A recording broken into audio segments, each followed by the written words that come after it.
As holly grows green and never changes hue, so am I, ever have been, unto my lady true. Henry Wren.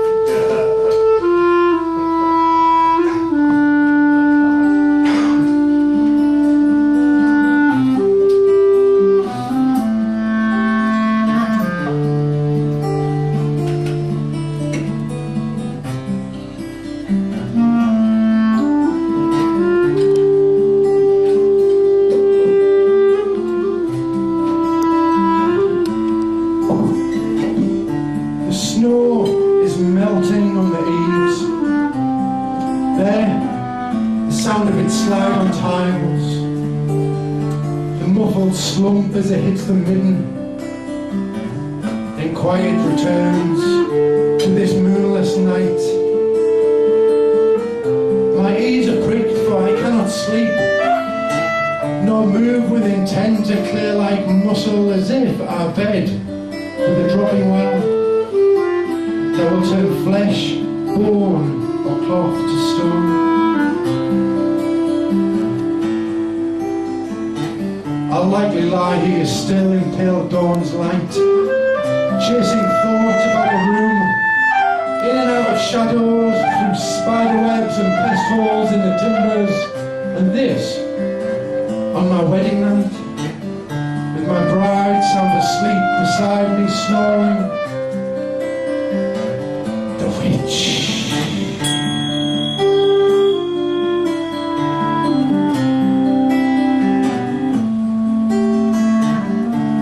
How this came to pass, and only in the witching hours share the worries of my closest friends, my family. Indeed, the whole of Knaresborough speculates on how Ursula ensnared me.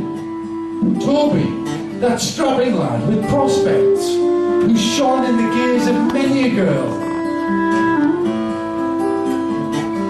And in the morning will I wake and recall nothing of these misgivings, shrugging off the warnings like a mud-soiled shawl. I shall take my saw, my chisel, my plane, and lose my night fears amongst the grain, the oak dust and shavings of the grand cabinet, standing in my workshop, all but finished and ready for varnish. A fine thing, unblemished, perfect in form, fit for a lady's private chambers, fit for an abbot or a brave new king.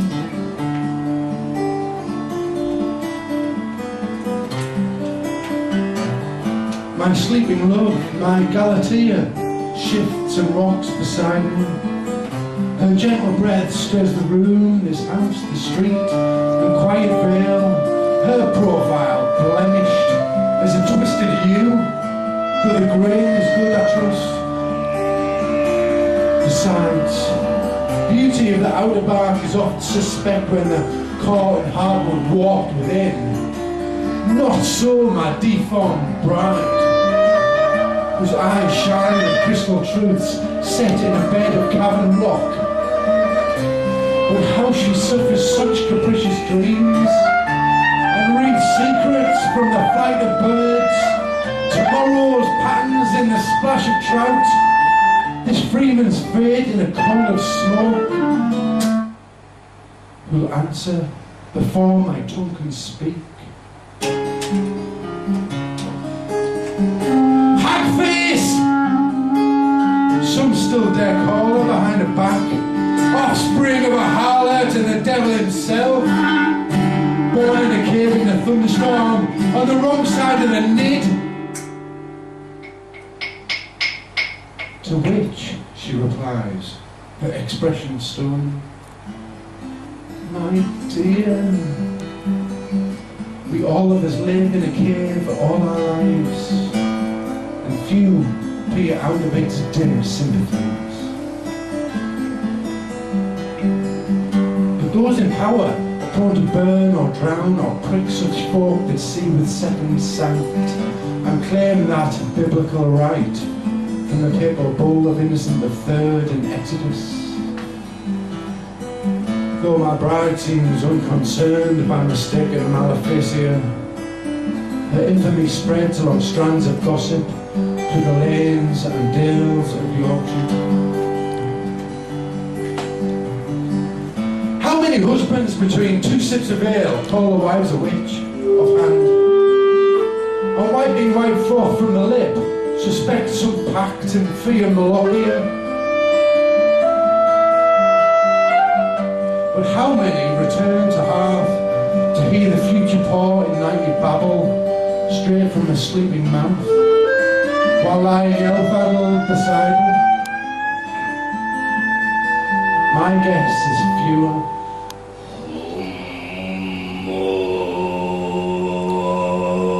It begins a low drone, like insect in a hive, to a guttural moan, a long sniff, hiss, gulp, as if she's bitten off a piece of night that's nothing more than the crust of what will come, steeped in its taste as it's boiled in its juice. It gathers like bile upon the breath. She balks a trickle that spurts into a torrential flood.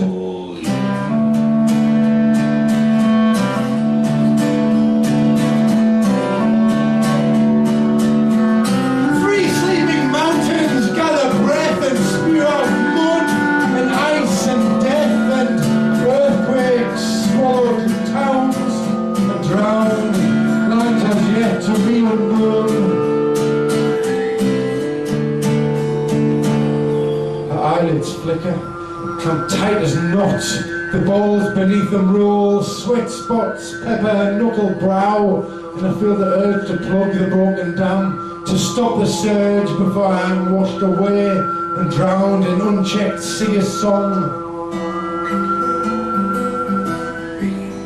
She vomits isles that rise from the ocean bed, a dragon's tail that cracks the sky, silver serpents that feed on fire slither up the chimney chutes. On the hearthstone, the salamander squirms like a man accused of heresy. Rooks cascade against the shutters. A dairymaid kicks a pebble across Roll's End Bridge. The bed I made sails a lake of slow gin, baywalked, fungal fantasy.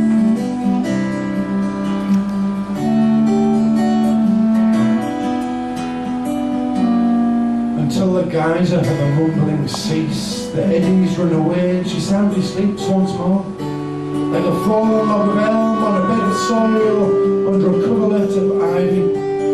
And still I lie, listening to the frost dislodge and slide across the slates, filled with love for a crude, uncanny figure. Little by little I am becoming accustomed to the searing dark, as used to it as anyone can who does not see beneath the peel of one moment's fruit, without splitting the rind and tasting the pulp, but feels the spirits in the air, the imp's mischievous play like a charge before a storm, and who hears them when she speaks.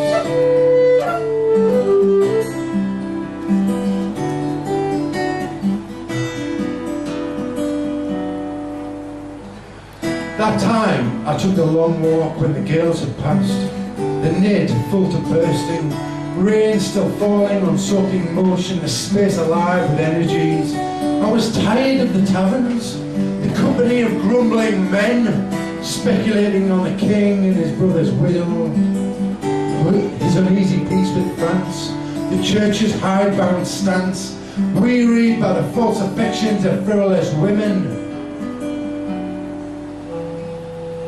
Beside the path, near the dropping well she lay, a frog on her shoulder, hen of the woods growing from a fly, a hum in the air like 1,000 angry bees.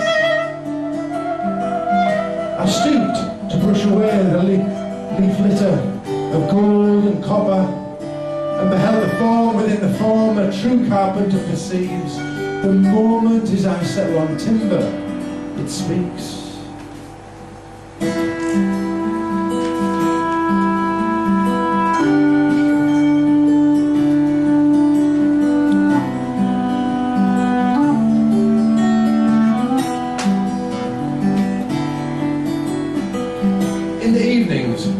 people often pay us a visit. From the village, the surrounding farms, from York. Those with questions like hot chestnuts scorching their minds and coins burning holes in purses.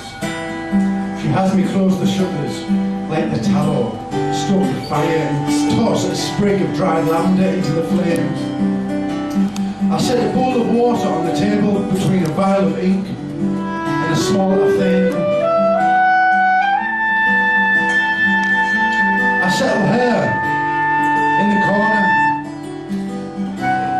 wrap a robe about her shoulders, then a shawl, and tie a black scarf neatly about her head, and as the shadows play, the heavy smoke coils, it seems she watches my preparations with the patience of a barn owl in a cemetery.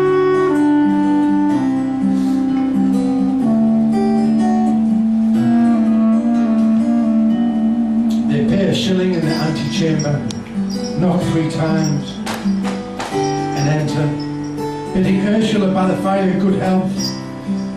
She listens to their tales of war, their yarns of hate, mundane worries. I stand hidden by a screen and listen to secrets fill the half-filled bowl. Mistress, where lies my stolen coat? How to find my fortune? A charm needed to lift a hex from a cow. How best to resurrect a long-dead cock? Shall I walk to the 13th field in a red dress under a new moon and pick wild mushrooms to lay under his pillow? Is the boy who calls me father the true seed of my loins? Will my wife bear me a son? They uncork the vial to take a single drop of ink into the scrying bowl. It clings, falls. After the soft plop, they slice a fingertip with the blade and squeeze out the crimson drop. Then watch the threads of destiny swirl in patterns of problems, affirmation, negation. In a chamber smoky atmosphere, they hunch up their own interpretation, sprinting against the dancing light, and peer through circles of rippling reflection at adulterous swirls, strands of cuckolds please. In the water, slow illuminations appear, spiraling symbols, pictures, portraits, writings that end with a signature.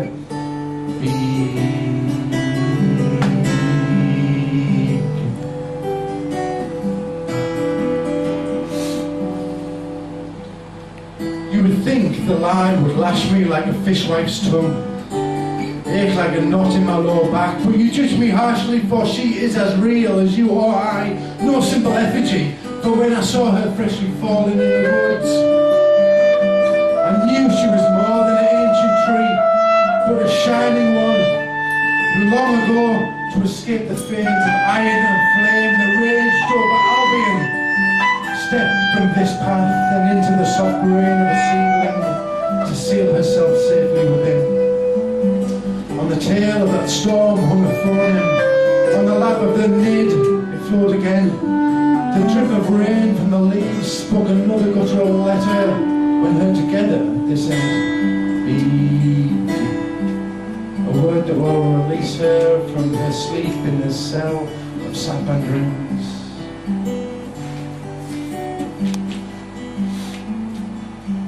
And now, in the chamber, the visitor whispers the word I heard the woods and the river saying. The word of floating water, a name to untie the knots, open doors and blur all the edges. Ursula stirs and the sound of bees rises. With a mist that chills the room despite the fire's roar. The visitors tremble, some flee in a goose flesh rush.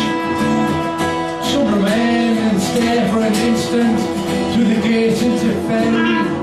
Over stepping stones across a river of blood to a quiet grim field of the fallen, and a maiden who comes dancing from a barrow mound between spread eagle corpses of warrior kings, or whispers something just for the visitor's ears.